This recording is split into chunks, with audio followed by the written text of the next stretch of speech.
9 నెలలు కడుపు పెద్దదై వికారమును పొంది తాను వంగలేక పని చేసుకోలేక తిందామంటే ఆహారం సహించక ఎంతో కష్టపడి తాను మరణ సదృశమైనటువంటి వేదన పొంది అన్ని నిప్పులు పడి బిడ్డని ప్రసవించి ఆ బిడ్డకి పాలిచ్చి పెంచి పెద్ద చేసి ఏడాది పాటు చలికాలం లేదు, వర్షాకాలం లేదు, మంచంలోనే మలమూత్ర విసర్జన చేస్తే ఆ మలమూత్రములను తుడిచి కడిగి బిడ్డని రక్షించి తాను ఉపవాసాలు చేసి చిట్ట చివరికి అవసరమైతే పిల్లవాడు ఎంత పెద్దవాడైనా వాడికి ఏదైనా కించిత్ అనారోగ్యం కలిగిందంటే భయం వేసినటువంటి మనసుతో నా ఆయుర్దాయం కూడా నువ్వే పోసుకొని బ్రతుకని అనగలిగినటువంటి వ్యక్తి ప్రపంచంలో ఉంటే అది అమ్మ ఒక్కతే.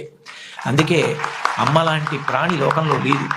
శాస్త్రాలు కూడా మొట్టమొదటి నమస్కారం ఎవరికి చేయించాయి అంటే మాతృదేవో భవ. మాతృదేవో భవ అంటే భగవంతుడు అమ్మ రూపంలో ఉన్నాడు అని కాదు దాని అర్థం. అమ్మయే భగవంతుడై ఉన్నది. భగవతి అమ్మ, అమ్మ భగవంతుడు రెండు కాదు. ఎందుకనంటే ప్రాణం